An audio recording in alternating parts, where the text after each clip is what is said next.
Assalamualaikum, selamat pagi semua. Anda sedang menonton Malaysia hari ini. Ya, dan Sofia bersama saya Naz dan kita ada rakan comel bersama kita. Nama dia Boci. Boci. Musang pandan. Inilah dia musang pandan kalau dia baby macam ni ala comelnya. Masa baby lah. Masa baby lah. Bila dia besar pun kepada Sofia tiba-tiba kencing dia ni kalau kena baju tak boleh keluar. Bukan bau pandan ke? Ada bau pandan, bau sedap. Tapi tak boleh cuci macam mana pun tak keluar juga. Jadi kepada anda yang baru saja bersama kami, kita akan feature ataupun paparkan binatang-binatang eksotik. Bukan saja musang yang ada di sini, macam-macam jenis haiwan yang kita bakal paparkan, dan kita akan wawancara bersama seorang yang amat istimewa untuk saya lah. Hatinya begitu besar ya. Miji Snake Master. Itu nama panggilannya, agak viral di TikTok ya. Bukan yang comel ni je. Kita ada biawak, kita ada landak, kita juga ada. Ni kalau nak tahu nama dia tegu kan. Nama dia tegu. Hitam putih ni yang biawak yang besar ni nama dia tegu. Tapi jangan risau, hari ni orang kata melihat haiwan-haiwan hari ni dari pagi tadi kita bermain dengan mereka kan. Itulah dia. Jinak, dia manja. Dia jinak. Comel dia. Okey. Jadi apa kata sebelum kita wawancara dengan Abang Miji Snake Master kita, ambil Boci sekejap. Ini suka perempuan lah agaknya. Apa kata kita saksikan Miji Snake Master dan kehidupan beliau. Saksikan. Jom.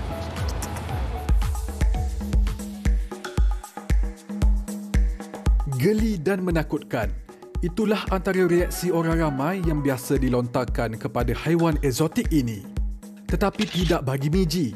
Dengan tersematnya ilmu dan pengalaman luas, membuatkan insan berusia 45 tahun ini lebih selesa dikelilingi oleh haiwan eksotik peliharaannya. Miji atau nama sebenarnya Muhammad Hamizan Nawai memelihara lebih dari 50 spesies haiwan yang kebanyakannya dari keluarga reptilia seperti ular dan juga biawak. Selain itu, musang dan landak juga antara spesies haiwan eksotik yang menghuni di kediamannya di Kampar Perak. Menyediakan makanan yang sihat dan kediaman kondusif antara keperluan asas yang perlu diberikan perhatian oleh Miji. Selain itu, memandikan haiwan eksotik peliharaannya juga antara rutin yang sangat penting bagi memastikan kesihatannya terjaga. Unik, cantik dan berharga. Itulah nilai yang dilihat oleh Miji terhadap semua haiwan eksotik kesayangannya. Pemeliharaan haiwan ini bukan sahaja menarik, malah ia sedikit sebanyak menanam rasa cinta pada keindahan ciptaan ilahi. Minatnya Abang Miji Snake Master ini untuk mengumpul, memelihara dan menjaga kesemua haiwan-haiwan eksotik ini. Saya tak boleh bayangkan, saya fikir satu, kosnya mesti tinggi. Nombor dua, banyak betul nak bagi kasih sayang ni. Itulah dia, macam mana nak bahagikan kasih sayang tu? Allah. Banyak macam-macam jenis pula tu. Ya, sebab saya ni bagi kasih sayang sebab dia memang duduk dengan saya dia kan. Jadi memang saya perhati dia hari-hari lah. Tengok hari-hari, itulah kasih sayang dia. Itulah dia kasih sayang dia. Itulah kasih sayang dia, kena bagi hari-hari. Jadi jenis haiwan yang Abang Miji geli-geli. Abang Miji simpan ni berapa ekor semuanya? Kalau berapa jenis haiwan? Ikut jenis haiwan lebih kurang 30 spesies, tapi kalau saya banyak ular. Ular saja dekat 100 spesies. Jadi ular lah yang masih bertakhta di hati. Ya, ular masih bertakhta di hati. Tapi bukan saja ular. Nampak tu dekat Bang Miji, saya sebenarnya saya takut biawak. Saya pernah kena kejar dengan biawak, masa berlari kena kejar. Tapi saya nak tahulah, dah banyak jenis spesies biawak ni, mana yang paling susah untuk dijaga? Tegu ni ke? Tegu ni senang je jaga. Yang susah jaga ni tu. Yang tu. Oh, yang ini. Dia ni. macam relax kan? Dia macam malas nak jalan langsung. Dia malas nak jalan. Ini jenis savana. Savana, ya betul. Savana. Dari negara mana ni? Ini savana dari Afrika. Boleh pegang ya? Boleh, saya gosok-gosok dia. Jadi untuk peminat-peminat haiwan eksotik di luar sana, kalau nak mula membela lah, apa yang harus mereka mulakan dulu? Dengan biawak ke? Terus lompat ular ke? Macam mana? Kalau betul-betul kita nak start dengan bela haiwan eksotik, saya sarankan bela dengan ular lah. Ular ni dia senang. Oh, senang eh? Senang. Ular senang Ya, sebab dia tak makan hari-hari. Macam biawak ni dia makan hari-hari. Ular dia makan seminggu sekali. Lepas tu ular ni ada spesies-spesies dia. Ada spesies yang jenis mematuk, ada spesies tak matuk. Yang macam spesies yang ini ni. Jom kita tengok. Kita tengok depan ni. Okey, kalau macam ni kita tengok. Ini nama dia corn snake. corn snake. Corn snake adalah spesies ular peliharaan yang paling dicadangkan kepada peminat haiwan. Sebab dia jinak. Oh, ya? Sebab dia jinak dan tak patut. Takkan patut punya. Oh, dia takkan patut. Takkan patut. Walaupun kita nampak dia macam ganas, kita boleh try cuba. Boleh Wah, try. Okey. Okey, ini dia. Apa? Sofia pernah tak? Permaisuri ular. Pernah Sila. pegang. Pernah pegang. Okey. Pernah Tengok pegang. kalau ular biasa, kita tak berani nak, walaupun pegang macam ni, kita tak berani dah buka kan. Tapi kalau ular corn snake tak apa. Oh, Kita boleh pegang terus. Macam tu. Dia boleh pegang terus. Tak ada masalah. Ni makan apa bang? Ini makan tikus. Tikus. Tikus kecil yang bela. Okey. Pesanan lah untuk para penonton, kalau kita tak orang kata mengenali lebih sangat ni, jangan cubalah aksi ni di rumah. Ya. Dia selalunya kalau nak pelihara ular ni, dia kena ada sifu seorang lah atau cikgu. Betul. Jadi, Sebab- okey, yang ini ular-ular pula. Yang ini saya nak tahu nama dia apa? Yang mana? Yang besar ni. Ah, Lepas tu ini- kalau saya bawa boci dekat dia takut tak? Boleh. Boleh? Jangan letak dekat mulut dia sudahlah. Oh, itu. Ngap sekali, kesian boci. Ngap pula moci-moci sekali. Jadi apa jenis biawak yang kita dapat? Ini biawak ni namanya Argentina Teguh. Argentina Teguh. Dan dia makan apa selalunya? Saya Ini- tengok kat TikTok dia makan ayam. Ayam. Kita bagi makan ayam. Dia Boleh kita jenis-jenis bahagian ayam yang lain-lain ke? Kita bagi makan. Maksudnya bahagian dada. Boleh, tak ada masalah. Semua dia boleh. Baiklah. Teguh. Teguh, jangan kita- kejar saya. Kita Teguh. luaskan kuasamu. Oh, Sekejap berat. saya nak tutup dia ni. oh, okey. Silakan.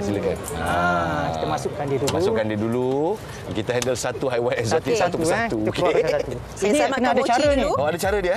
Kalau kita tak ada cara, dia akan macam mengganas sikit lah. Dia mengganas Jadi biawak ni memang secara amnya dia memang seorang satu binatang yang agresif Biawak dia memang dia punya naluri dia macam tu lah. Tapi kalau kita tahu cara dia, tengok dia akan tenang. Nampak kan dia akan tenang kan? Jadi macam mana dia tenang dengan apa Miji ni? Dia dah biasa bau ke? Ya, haiwan dia biasa dengan bau kita. Boleh pegang? Boleh rasa tak ada masalah. Oh, saya pertama kali pegang biawak. Tu dia. Orang cakap biawak ni berkuman, kan datang penyakit kan. Tapi ini biawak yang kita bela. Makanan dia pun makanan macam kita juga. Ayam bersih kan. Jadi dia memang bersih, tak ada masalah lah. Tak kotor lah, tak macam biawak yang kat hutan tu kan. Okey. Baik, kita jalan-jalan sikit. Kasih dia jalan-jalan. Lepaskan, Teguh. Lepaskan. Luaskan kuasamu, Teguh. Luaskan jajahanmu. Jadi di sini pula betul pelbagai jenis biawak yang ada. Yang ini kita ada hedgehog juga. Jadi bukan sahaja orang kata binatang reptilia lah. Mamalia pun. Ya, ini hedgehog. Alamak, comelnya. Comel ke? Comelnya. Hidung dia comel. Comel. Tapi dia suka mendengus. Dia makan apa bang? Ini dia makan kibbles kucing tu. Oh, ya ke? Senang nak jaga juga. Senang jaga. Jangan salah. Okey, dalam haiwan-haiwan eksotik ni, saya difahamkan kita perlukan lesen daripada perkhidmatan, betul? Betul. Bagus soalan ni.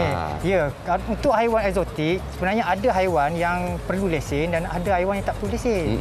Kalau macam ular yang macam ni, ular python, Okey. ular python dia kena lesen. Baik. Python wajib lesen. Sebab dia tersenarai dalam Akta 716, jadi dia perlu lesen. Jadi kalau kita nak apply lesen dia, kita kena beli haiwan ni dekat kedai eksotik lah. Kena beli haiwan ni dengan orang yang menjual yang dilesenkan oleh pelita. Okey, ini adalah contoh. Ini contoh lesen lah. asalnya Ini lah. contoh lesen. Okey, bang. Dipanggil lesen. Ini lesen memburu. Lesen Ada. Ada juga. Ini lesen menyimpan dipanggil. Menyimpan. Lesen menyimpan. Dia contohnya kalau kita terjumpa lah. Contohlah saya nak bela biawak terjumpa dalam hutan ke apa. Saya tak okey. boleh simpan. Saya Boleh. kena minta lesen dulu. Boleh. Kena minta lesen dah, kita kena buat lesen memburu dulu. Oh, okey. Ini nama lesen memburu. Ini lesen memburu untuk apa ni? Okey. Untuk ular sawa. Setiap satu haiwan tu satu lesen. Satu lesen. Satu haiwan satu ya lesen. ke? Patutlah tebal betul lesen abang. Nampak tu. Bayangkanlah kalau Macam buku 100. teks. Macam buku teks. Itulah dia. Jadi kenapa harus kita register atau kita dapatkan lesen? Kita kena register lah. Kalau tak register nanti sebab dia salah dari segi undang-undang. Sebab haiwan kita adalah haiwan yang dilindungi. Betul. Haiwan yang dilindungi, kita ada pihak berkuasa yang jaga dia. Baik. Kalau tak nanti kita bela apa ni? Sewenang-wenang. Sewenang-wenang. Kita bela tak bagi makan. Sebab bila kita bela haiwan ni, maknanya kita bertanggungjawab atas dia. Kan? Kita yang nak bela dia. Betul. Bukan dia nak duduk dengan kita. Betul. Kan? Jadi kita yang kena tanggungjawab. Kebajikan dia kena jaga. Jadi semua tu kena pantau. Dan lain sekali banyak sindiket apa semua kan yang kita kena jaga. Okey bang, kita nak meninjau ni haiwan-haiwan Okey, ular. sekarang kita ke haiwan-haiwan yang lebih Kita nak bawa serius. kamera lebih rapat dengan yang ini kita. serius sikit sebab tengok tu.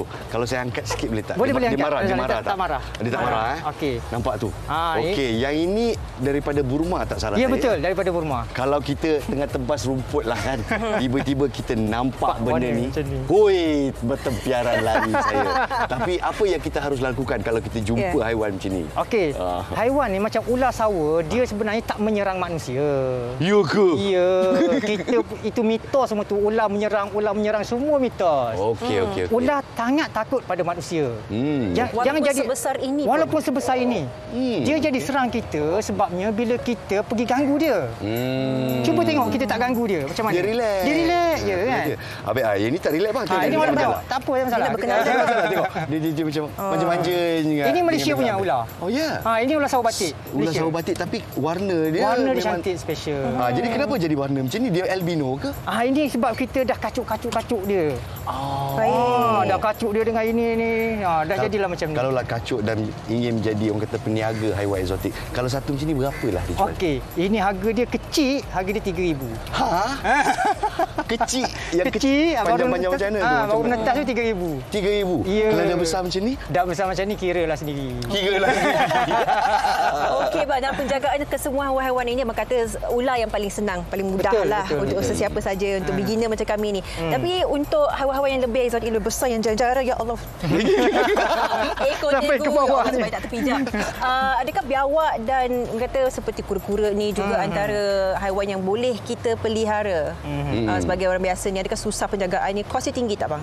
Kos dia tak adalah tinggi sangat. Kalau macam ular, kos dia paling murah lah. Sebab dia makan sekali seminggu. Sekali seminggu. makan. Tapi kalau besar Kalau macam dah ni, saiz besar macam ni, dia makan arnab? sebulan sekali. Sebulan sekali? Sebulan sekali kita bagi Kambing makan. sekok? Bukan. Kalau saiz macam ni, kita bagi makan ayam, anak arnab boleh. Arnab pun boleh. Arnab pun boleh. Okey, kepada anda yang mencintakan arnab, mungkin janganlah Jangan bela ular. Jangan bela ular. Kesian. Berbelah bagi. Bang, pastinya ramai yang nak belajar tentang penjagaan haiwan, antara langkah-langkah prosedur ni. Contoh nak ikut, nak follow abang di dalam media sosial mana? Boleh. Kalau siapa yang nak belajar, sebab saya banyak menulis. Saya banyak menulis dalam Facebook. Tulis dalam Facebook, cari saja apa ni MJ Snake Master. Ataupun boleh follow saya dalam YouTube. YouTube saya Snake Master Galaxy. Oh, Snake Master Galaxy ya. Master Galaxy. Wah, semakin ramai follower dia. Tak sangka ramai rakyat Malaysia pun memang minat akan haiwan eksotik. Jadi mungkin pesanan untuk mereka yang berminat dan nampak ni macam, terus juga tak sangka ada abang Snake Master ni kan. Betul. Okey, pesanan saya, sebelum kita nak membela haiwan eksotik macam ni, kita kena belajar dulu. Mesti belajar dulu. Dia tak macam kita bela itik. Kita bela kucing. Kenapa dia bunyi ke? Saya pegang dia. Tak ada, tak apa. Ini tak apa, jangan risau. Dia belik macam tu je.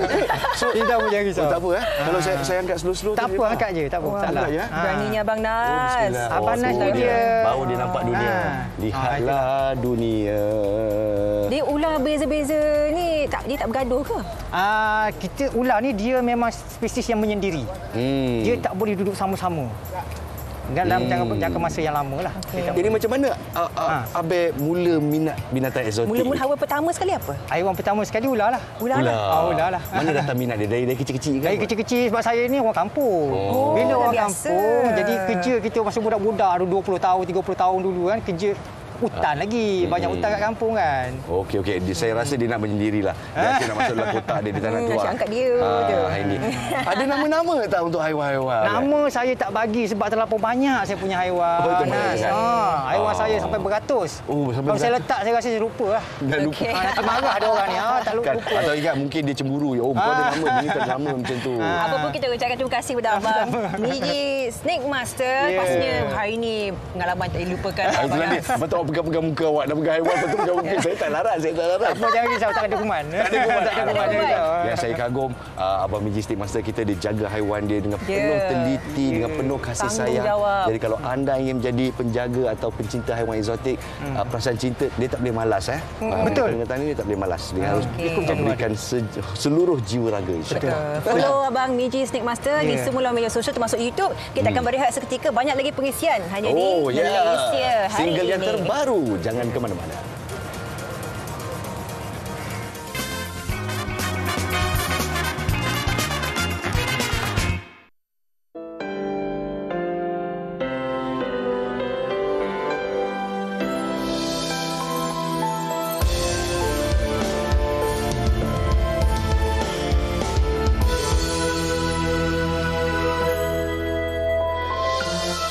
Jauh aku ratapi tempat kau melabur sepi, bukan sengaja ku lewati, terdampar ku di sini seperti bujangga.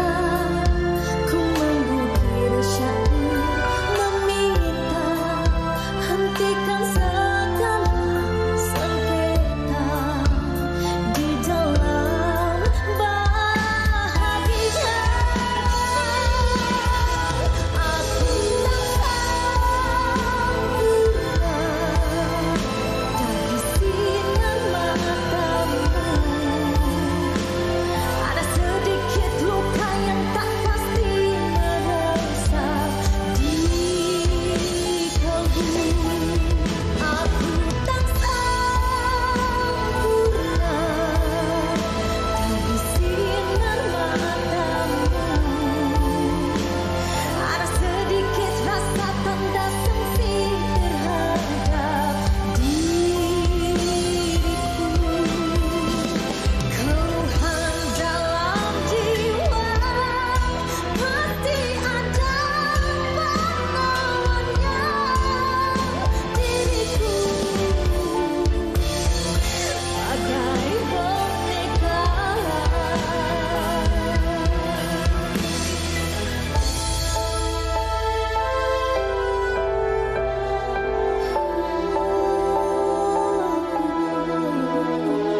Semuanya telah aku penuhi, sedangkan ku di sini seperti bujangga.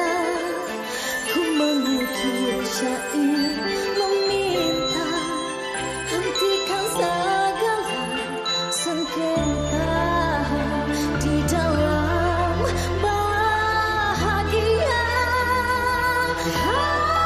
Aku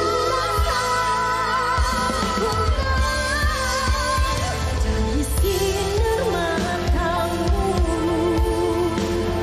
Ada sedikit luka yang tak pasti meresap di kalbu. Aku tak sempurna dari sinar matamu. Ada sedikit rasa tanda sengsing terhadap diriku. Aku tak sempurna dari sinar matamu. Ada sedikit luka yang tak pasti meresap di kalbu. Aku tak sempurna, tak sempurna.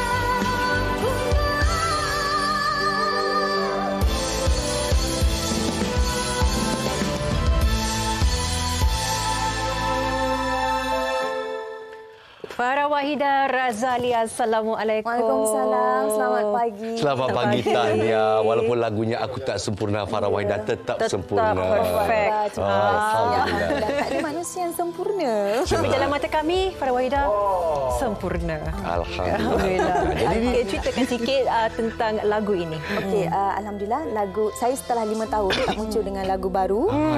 Setelah berduet bersama dengan bersama dengan Datin Alia untuk Mengapa Harus Aku. 2017 dan sekarang 2022 muncul dengan lagu Aku Tak Sempurna. Baru seminggu lebih rilis untuk dekat YouTube untuk muzik untuk video lirik.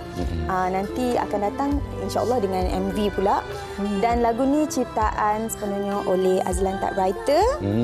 Lagu ni tengok tajuk pun tahulah kan tentang ketidaksempurnaan seorang manusia. Dia cuba, biasalah kita memang tak ada siapa pun yang sempurna dalam hidup ni. Tapi kita kena percaya setiap apa yang berlaku, kita percaya pada takdir, kita kena sabar, ikhlas. InsyaAllah pasti ada sinar di penghujungnya. Alhamdulillah. Jadi bila kita tengok untuk saya transformasi Farah Wahidah. Betul. Tak salah saya dengan Hanimah dulu apabila dengan lagu Tanpamu. Dengan lagu Betul. Jadi bila kita nampak perubahan di sini, macam mana sambutan daripada peminat? Okey, sebab ramai tanya, Farah masih lagi ada dalam industri seni ke? Tapi saya sure masih ada. Alhamdulillah. Cumanya mungkin tak ada benda-benda baru kan. Jadi bila dah ada lagu baru ni, saya muncullah di MSI. Dan bila ada lagu baru, peminat-peminat pun kalau kita nampak dekat YouTube bersorak kat rumah tu sebenarnya. Alhamdulillah. Farah dapat feedback pun daripada peminat-peminat melalui komen apa semua. Ramai cakap, wah sesuatu macam lama tak dengar Farah nyanyi. Farah masih boleh nyanyi. Okey, sesuatu yang barulah saya dalam industri seni. Saya mengharapkan supaya macam mana hitnya lagu Tanpamu sampai sekarang orang masih ingat.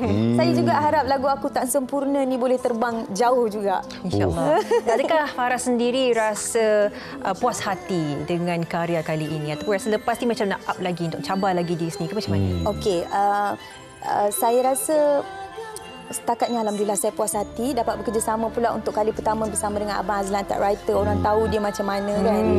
Cumanya mana tahu yang ni dapat nyanyi lagu dia, insya-Allah kalau abang dan tengok mana tahu boleh duet pula dengan itu merupakan satu idea yang bernas dan bakal meletup Azlan Typewriter. Amin insya-Allah kalau dapat duet dengan dia. Didengar tercetus idea buat lagu baru ni. Itulah dia. Lah dengar tu Lan. Jadi mungkin pesanan terakhir buat peminat-peminat yang dah lama merindui Farah Wahidah. Okey, saya mengharapkan semua menyambut kedatangan Aku Tak Sempurna ni dengan baik dan terus menyokong saya dalam industri seni. InsyaAllah ini buah tangan untuk anda yang menantikan lagu baru daripada saya, Aku Tak Sempurna. Terimalah dengan seadanya. Allah. Bila cakap macam tu cair semua peminat-peminat kat luar sana. Jadi tontonlah di YouTube, sokonglah artis kegemaran anda Farah Wahidah. Congratulations, tahniah kita ucapkan. Kita ucapkan yang terbaik. Moga lebih letup lagi, banyak lagi hasil karya lepas ni. Kita menantikan datang lagi MSI. InsyaAllah. Sabar. Okey, baiklah kita nak mengucapkan terima kasih sekali lagi kepada Farah Wahidah dan kita teruskan dengan pengisian kita dan kita terus ke Kap. Silakan. Silakan. Kita nak meninjau apa yang terkini di Akhbar pagi ini. So tentunya kita difahamkanlah ada situasi banjir yang melanda di negara kita, khususnya di Pahang. Wow, banjir kilat ya dikatakan sekali mengejut dan mencetuskan di Baling Kedah di mana fenomena kepala air meletus sekali lagi ya. Jadi kebanyakannya di muka depan setiap akhbar memaparkan tragedi yang telah mengorbankan 3 nyawa setakat ini dan kira-kira 1,500 berada di pusat-pusat banjir buat masa sekarang ya. Ya, setakat ini kita difahamkan telah menjejaskan 5 buah kampung dengan kampung Iboi paling teruk terkesan apabila terletak berhampiran kaki Gunung Inas. Itu lokasi yang didakwa bermulanya kejadian kepala air. Jadi mungkin ini antara orang kata tragedi yang memang kita sedia maklum sering kali berlaku. Kami harapkan agar mereka anda semua yang berada di lokasi-lokasi yang sedikit berbahaya, kita lebih ambil cakna lah tentang perubahan cuaca dan juga kepala air itu sendiri. Tepat sekali. Jadi kita sering kali memaparkan topik kepala air ini di Malaysia hari ini dan apakah kesudahannya di sini ya kalau kita lihat komen-komen daripada para rakyat Malaysia di luar sana dan juga netizen, banyak yang mengatakan bahawa kita harus menjaga khazanah negara kita dengan lebih baik, iaitu hutan belantara yang menjadi kawasan tadahan air. Ada pesoalan di sini menanyakan adakah pembalakan menjadi satu isu yang menyebabkan ialah kejadian seperti ini, dan kita harapkan agar bukan kita mengharap pihak berkuasa saja untuk melakukan tugasan, tapi kita sebagai orang awam pun kalau kita melihat aktiviti haram yang berjalan, kalau terkesan kita pun kena ada ambil inisiatif untuk melaporkan supaya semua terjagalah. Kerana buruk padanya kalau kita mengambil langkah hanya menutup mata atau menyilang tangan sahaja untuk menunggu pihak kerajaan ataupun agensi tertentu untuk mengambil tindakan. Semuanya berada di dalam tangan rakyat juga. Jadi kalau anda nampak sesuatu sedemikian rupa seperti yang Sofia katakan, laporkan sebagai tanggungjawab rakyat Malaysia. Ya, kita saksikan dulu bingkisan ini untuk memberikan kita perkembangan terkini situasi banjir ataupun kepala air. Jom. Ya Allah, motor hanyut. Motor hanyut. Ya Allah, motor hanyut. Hujan lebat hampir 3 jam di daerah Bali menyebabkan berlakunya kejadian kepala air pada petang Isnin lalu di Kampung Iboy, Kupang. Lebih memilukan, rakyat Malaysia dikabarkan dengan berita kematian 3 beranak akibat dihanyutkan arus kepala air. Jasad wanita hamil Nurul Anis Abu Hassan, 23 tahun dan ibu mertuanya Salmah Mat Akib, 53 tahun yang menghidap penyakit strok ditemui dalam keadaan berpelukan pada pagi semalam. Mangsa dipercayai hanyut sebelum tersangkut pada kayu dan batu menyebabkan terperangkap di bawah timbunan kayu. Manakala anak bongsu bagi keluarga itu, Khairul Ikhwan Nur Azman, 14 tahun, ditemui tidak jauh dari lokasi kedua-dua mangsa tersebut.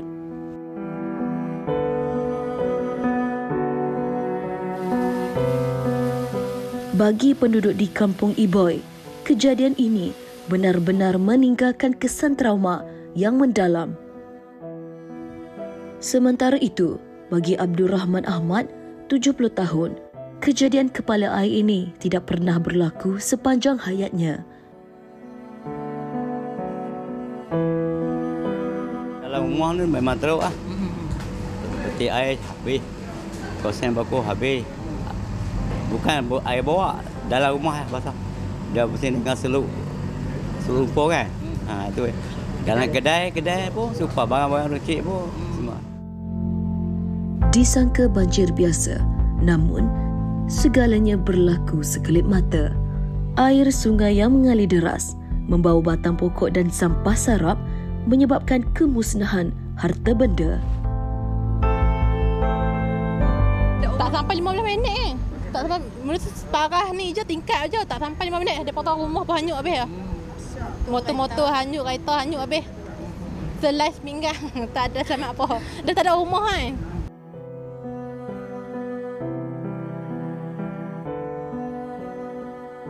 Berat mata memandang, berat lagi bahu memikul.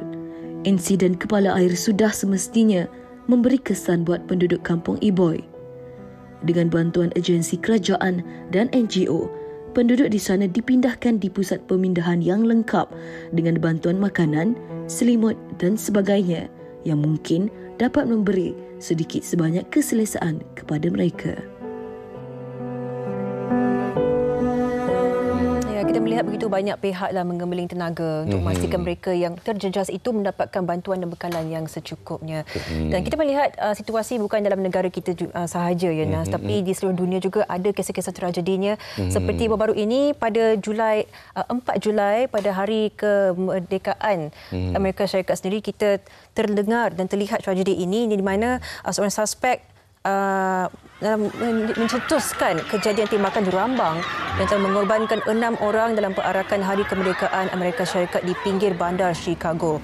Dan difahamkan individu ini menembak ke arah orang ramai di atas bumbung dengan senapang berkuasa tinggi mencetuskan suasana huru-hara dan ialah menyebabkan tragedi 20 orang termasuk kanak-kanak dan 7 yang meninggal dunia. Dan mereka ketika ini dalam keadaan kritikal di hospital bagi mereka yang telah pun tercedera. Jadi apa yang kita dapat wawarkan di sini adalah suspek telah pun dikenal pasti dan jika sabit kesalahan, Robert Crimo mendapat hukuman penjara seumur hidup tanpa kemungkinan dibebaskan menurut pendakwa raya Illinois, Amerika Syarikat. Difahamkan bahawa suspek telah memakai baju ala-ala wanita begitu untuk menyusup masuk dan melepaskan 70 das tembakan menggunakan senapang berkuasa tinggi iaitu AR-15. Dalam masa 15 saat saja 70 das tembakan telah dilepaskan secara rambang.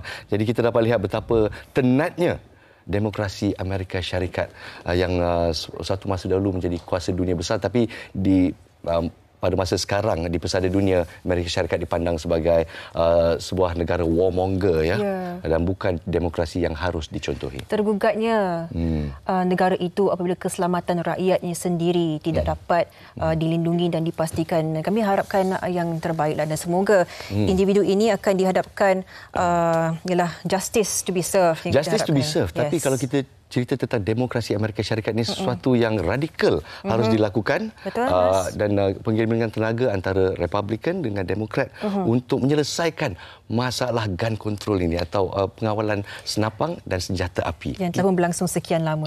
Terlalu lama. Baiklah, kita berehat seketika lah. Mungkin kita baca tentang isu-isu semasa ini, kita kena redakan keadaan.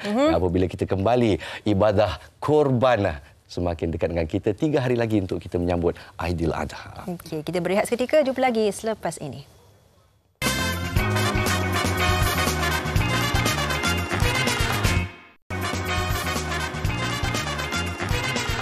Terima kasih kerana masih bersama kami di Malaysia hari ini dan seperti kita wawarkan sebelum ini, Aidiladha bakal disambut 3 hari lagi 10 Zulhijjah dan dengan itu pastinya penonton di luar sana, saya masih belum memikirkan tentang ibadah korban saya. Inilah kita datang tepat pada masanya. Kita bersama dengan Ustaz Dr. Zamri Zainuddin iaitu Duta Pertubuhan Sukarelawan Ad-Diniyah. Jadi boleh Assalamualaikum Ustaz yang bersama kita. Apa khabar Tuan Nas dan penonton?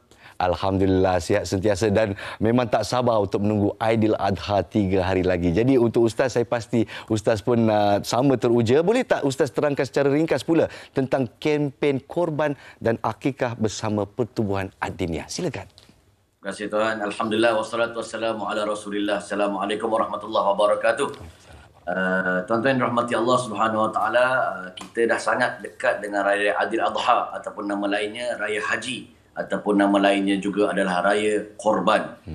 Maka oleh sebab itu kita berada pada fasa-fasa yang Nabi SAW bersabda tidak ada amal yang soleh yang lebih disukai Allah berbanding 10 awal daripada bulan Zulhijjah. Kita berada padanya sekarang, segala amal soleh dilipat gandakan, digalakkan untuk melakukan amal soleh. Apatah lagi kemuncaknya pada 10 hari raya itu, 10 Zulhijjah, iaitu ibadah korban. Saya, Ustaz Dr. Zamri Zainuddin, Duta Pertubuhan Sukarelawan Ad-Diniyah yang telah berpengalaman mengadakan aktiviti korban ini dan kerja-kerja kemasyarakatan semenjak 1985 lagi. Hampir 40 tahun, iaitu 35 tahun. Tu kan? Dahsyat sejak 1985. Jadi boleh tak Ustaz terangkan cara untuk penonton di luar sana untuk menabur kepercayaan terhadap Pertubuhan Ad-Diniyah yang telah melakukan ibadah korban ini sejak 1985? Ya. Jadi pengalaman yang begitu lama, saya sendiri pergi ke staf, melihat staf mereka yang 45 orang hebat. Begitu juga makan berjemaah, diwajibkan kerja-kerja kemasyarakatan setiap minggu. Maka jadikan ianya bukanlah badan yang tidak dipercayai, bukan skamer tuan-tuan. Touch and go, tapi sangat fokus hampir 40 tahun dengan kerja-kerja korban ini. Mengajak tuan dan puan-puan untuk bersama kami untuk kempen korban dan akikah pada tahun 2022 ini yang sasaran kami 100,000 peserta. Korban memang orang kata dah around the corner, tetapi akikah kita sepanjang tahun kita sasarkan kedua-duanya sekali adalah 100,000 orang peserta dan ia insya-Allah capai target dengan pengalaman kami dan sokongan daripada tuan-tuan. Saya teringat kepada satu hadis Nabi SAW. Man kana lahu sa'ah falam yudhi fala yaqrabanna musallana. Sesiapa yang mempunyai kemampuan harta tetapi dia tidak mahu berkorban pada tahun tersebut, jangan dekat tempat semayang raya kami. Masya-Allah. Nabi, tuan-tuan, tapi dia serius sangat tentang menyatakan dia tak nak pandang seolahnya orang yang kikir sedangkan dia mempunyai harta untuk melakukan ibadah korban, sehingga Imam Hanafi menyatakan, berdasarkan hadis ini pengikut Imam Hanafi menyatakan wajib melakukan ibadah korban pada setiap tahun, manakala majoriti ulama yang lain adalah sunat muakkad, sunat yang sangat-sangat ditekankan. Dan Nabi sendiri menunjukkan contoh, walaupun Nabi tidak kaya, tidak juga Nabi miskin, tetapi Nabi tidak pernah miss untuk melakukan ibadah korban pada setiap hari, pada setiap tahun. Tuan-tuan, Pertubuhan Sukan Al-Dunia menawarkan semurah RM350 satu bahagian lembu di Kemboja, tempat favorit kami. Memanifestasikan, menunjukkan rasa syukur dengan RM350 satu bahagian korban ini kepada nikmat Allah yang begitu banyak. Dalam setahun 365 bahagi 350, sehari lebih kurang 96 sen saja. Agak-agak sebungkus nasi lemak lepas tak Tuan Nas? Dengan inflasi sekarang ni mungkin keadaannya lebih sikit, tapi saya faham 96 sen memang sangat berpatutan. Sangat berpatutan tuan-tuan. Dan kalau seekor kambing di Kemboja RM650, sebab Kemboja dia mengeksport daging-daging. Kalau Malaysia dia memang lagi mengimport. Bila mengimport dia masih lagi mempunyai kos yang tinggi untuk daging dan lembu. Tanah tempat tumpah darahku juga ada dilakukan, iaitu satu bahagian lembu RM850. Kita akan korbannya, tapi akikah kita buka sepanjang tahun pada 8 Zulhijjah ini, iaitu 8 bulan. Esok kan tu. RM1,200. Untuk Kemboja tadi tuan-tuan, dua-dua itu kita akan tutup menjelang 3 hari-hari tasyrik tu masih sempat lagi sebab stable, kuat networking kami dan mendapat sambutan yang baik. Manakala di Mekah tuan-tuan, saya saja nak mention cuma dah tutup dah semalam hari dia untuk korban kambing. Sebenarnya untuk akikah sepanjang tahun kita buka, iaitu RM450 bagi daging korban. Kesemuanya ini tuan-tuan kita akan bagi kepada fakir-fakir miskin. Ada orang bertanya, kat Mekah ni bukan orang have-have ke Ustaz? Langit. Begitu juga dengan Menara Jam. Tak, sebenarnya di Mekah sepanjang tahun ada orang yang susah tuan-tuan, iaitu dia pergi hanya cukup tambang, lepas tu tak tidur kat hotel, berpelesiran kat Masjidil Haram, tidur di sana, makanan tak cukup, maka golongan ini dibantu. Termasuklah kerajaan Saudi menyediakan dan membela golongan negara-negara pelarian, Arakan, Myanmar, Bangladesh, Pakistan yang sentiasa dibela, bermakna di Mekah sepanjang tahun ada orang susah sampai hari kiamat. Begitu juga di Kemboja, bukan kerana mereka tak ada kambing, bukan tak ada lembu, tapi tak mampu membeli daging kambing dan lembu dan hanya merasakan nikmat, merasakan daging setahun sekali, hasil daripada partisipasi tuan-tuan untuk melakukan ibadah korban. Begitu juga di Malaysia kita akan bagi kepada fakir miskin, walaupun ulama menyatakan dianjurkan bahagi 3 bahagian, satu bahagian kepada peserta korban, satu peserta lagi kepada fakir miskin, satu bahagian lagi kepada yang meminta dan tidak meminta. Tetapi namanya pun korban Tuan Nas. Tepat sekali. Dunia kita dan kambing yang kita nak tu, demi Allah dan demi cinta kepada Allah untuk kita bagikan kepada fakir miskin, sah juga dan bertepatan dengan roh korban itu. Bahkan Allah menyatakan, la yanallahu luhumaha wala dima'uha walakin yanaluhu taqwa minkum. Allah tidak sekali-kali nakkan daging korban itu, sebab daging bagi fakir miskin. Tidak juga nakkan darahnya, darah ditanam. Tetapi yang takwa yang ada pada kamu. Betul ke kamu beriman? Betul ke kamu bertakwa? Ke kamu cakap je kamu beriman, kamu bertakwa, tapi nak sembelihkan 96 sen pun untuk satu hari demi nikmat Allah yang begitu banyak pun berkira. Maka ini satu tamparan hebat dan kami menyediakan platform yang baik untuk tuan-tuan sebagai wasilah untuk beramal soleh pada bulan-bulan yang begitu barakah ini. Maka untuk mendapat nombor kontak dia, tuan-tuan cepat-cepat print screen ataupun snap nombor-nombor yang penting di situ, atau boleh ulang tayang tengok FB. Tepat sekali, kita screen grab sekarang juga. Terima kasih, setinggi-tinggi terima kasih di atas pesanan Ustaz Dr. Zamri Zainuddin, Duta Pertubuhan Sukarelawan Ad-Diniyah. Semoga syurga menanti anda Ustaz Zamri. Terima kasih banyak-banyak. Assalamualaikum warahmatullahi wabarakatuh. Baiklah, kita sekarang bersama dengan Sofia pula untuk mengenali jenis-jenis daging korban. Menarik sungguh. Bersama anda Sofia, silakan. Terima kasih Nas. Tentunya kita menyambung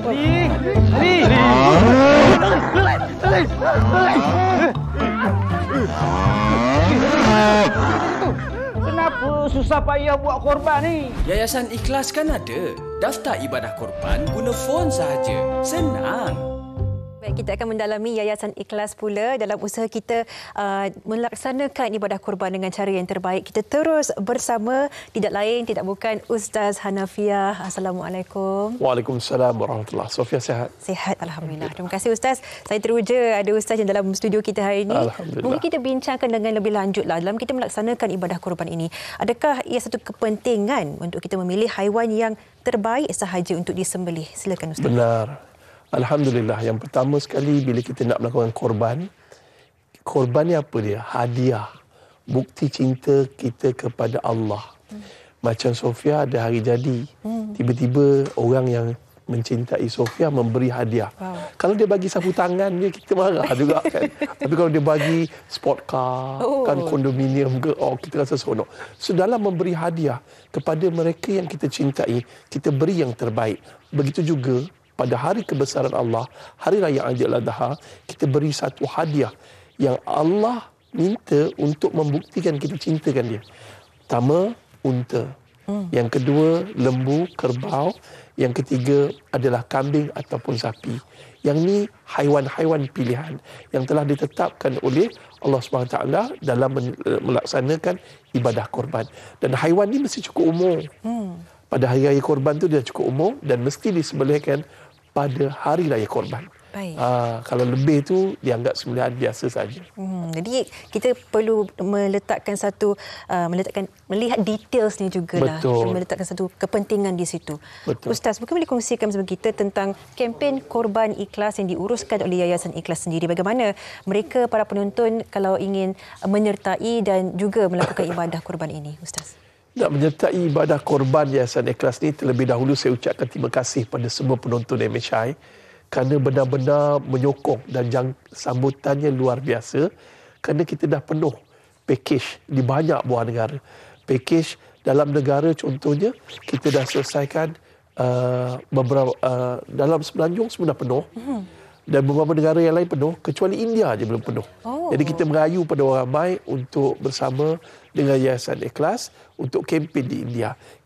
Jadi kempen di India ni tak mahal sangat, RM390 saja. Berapa tu? Kalau RM390 untuk membuktikan cinta kita pada Allah, tu tak mahal.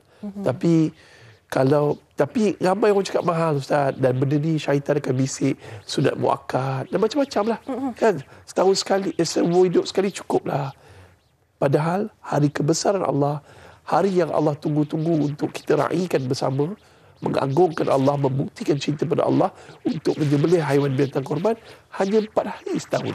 Kenapa kita tak nak buat 10, 11, 12, 13 ni hari kebesaran Allah? Kita sembelihlah perangai haiwan kedekut dalam diri kita, perangai degil, suka bertelaga, dan perangai malas. Degil, malas dan kedekut ni adalah perangai haiwan yang ada dalam diri kita. Tolong kita sembelihkan bukti cinta kita kepada Allah. Wallahu a'lam. Ustaz, adakah ia lebih berhikmah ataupun lebih tinggi pahalanya jika seseorang itu ialah membelanjakan walaupun tidak begitu berkemampuan tetapi memberikan terbaik dalam segala yang mampu, mungkin dalam pakej 300 itu beliau cuba juga untuk menunaikan. Adakah ini memberikan satu penilaian yang lebih tinggi? Betul. Lagi? Dia yang sebaiknya seekor lembu.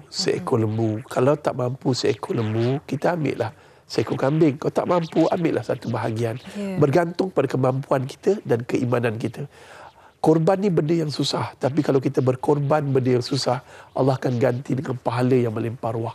Dan paling mudah sekali tuan-tuan dan perempuan, tuan-tuan boleh tengok, kita banyak negara yang kita pergi, terutama Republic Chad. Republic Chad ni ada 60% umat Islam di sana. Dan apa yang berlaku di sana, tuan-tuan dan perempuan, muslimin dan muslimat, mereka ni buat tanah liat. Tanah liat tu mereka bakar dan mereka makan. Pernah makan tanah liat? Tak pernah.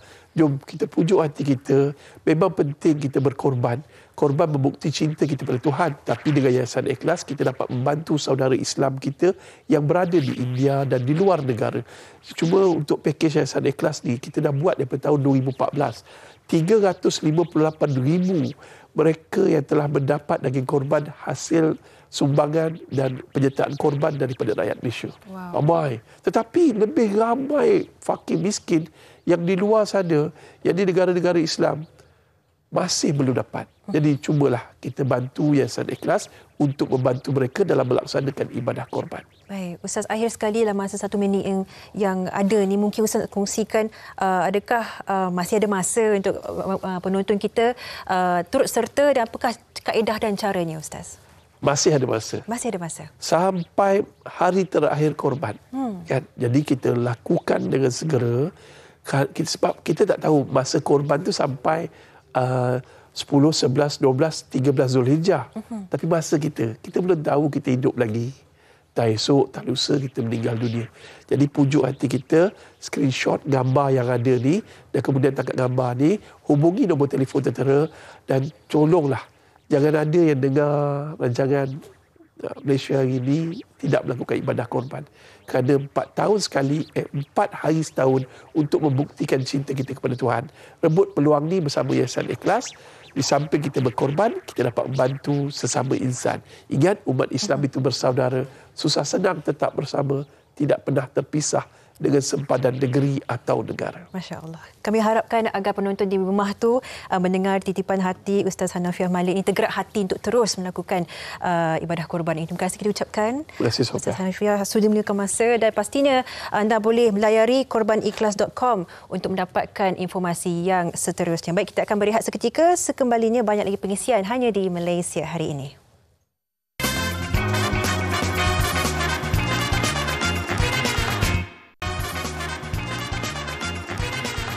Terima kasih kerana masih bersama kita. Nazmuddin Rahman bersama dengan Sofia Nur Soleha. Dan kali ini pula kita bawakan satu lagi peluang buat anda untuk mengerjakan ibadah korban Aidiladha 3 hari lagi 10 Zulhijjah. Jadi dengan itu kita bersama dengan seorang yang amat hebat buat saya lah. Saya memang setia menontonnya di YouTube. Jadi kepada anda yang tak mengenali, oi, mana boleh.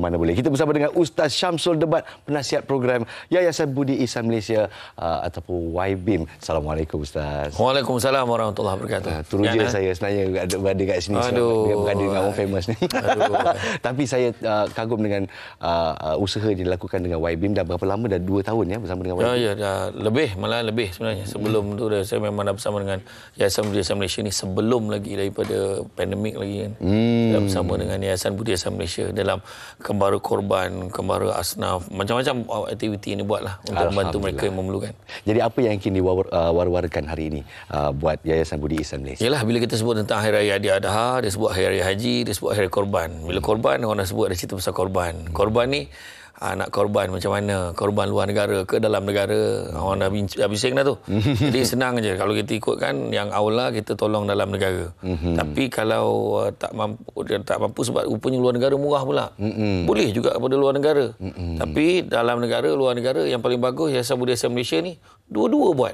Dalam negara buat, luar negara pun buat. Jadi terpulang.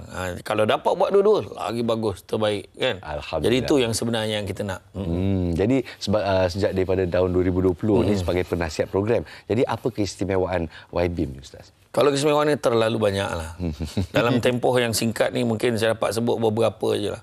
Kan antaranya adalah YBIM ni memang buat aktiviti memang banyak lah untuk membantu mereka yang memerlukan. Dan kalau kita tengok mereka juga berdaftar dengan KPDN HEP. Begitu juga dengan juga diaudit pada setiap tahun. Dan boleh carilah yang pengusaha-pengusaha yang melaksanakan ibadah korban ni yang mendapat pengiktirafan ISO 9001-2015. Maknanya boleh kira dengan jari lah kata kan. Siapa yang dapat pengiktirafan ni. Maknanya setiap tindakannya itu telus, jelas dan cekap. Dan begitu juga dia dibantu oleh mereka petugas-petugas yang cekap dan profesional. Dan tak lupa juga kalau kita lihat YBIM ni juga mendapat pelbagai anugerah pengiktirafan dalam dan luar negara. Dalam dan luar negara. Piawaian tu amat penting untuk menanam kepercayaan buat anda rakyat Malaysia yang ingin berkorban di Malaysia ataupun di luar negara.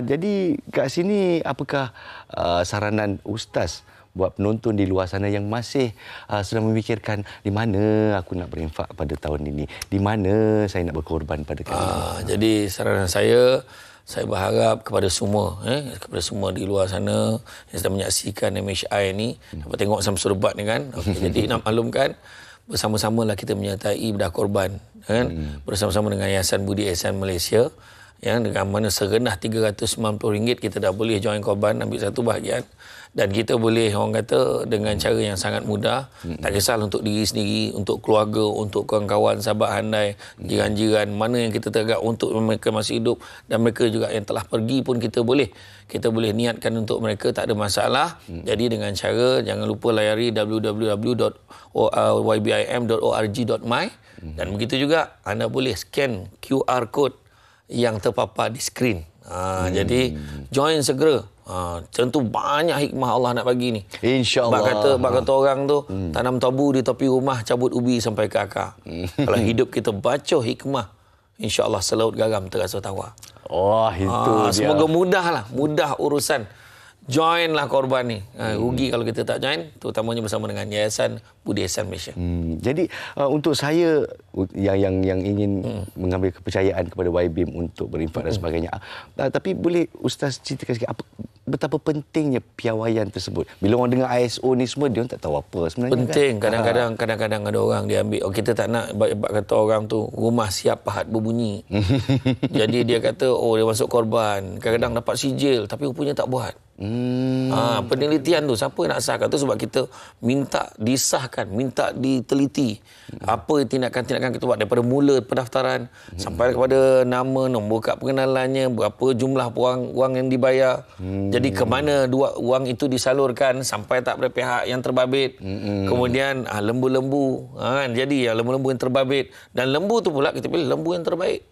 Kita kerjasama dengan GTR kan, Gerakan Transformasi Ruminan dalam negara. Di luar negara kita pun ada hubungan baik dengan Majlis Agama Islam di negara-negara tertentu, di Mali, Chad, Kongo, Afrika dan sebagainya. Jadi mana ini yang penting piawaian ni, sebab katakan kita tak naklah betul ke engkau korban luar negara, jangan tidak dia buat. Ada rasa sangsi. Sangsi betul. Dapat jangan kau dapat sijil aja, tidak buat. Contoh kan tu. Tapi dalam negara kita boleh pantau. Dua negara tu boleh dipantau. Boleh, itu sebabnya kita buat penelitian, kita minta pihak-pihak ni untuk buat penilaian.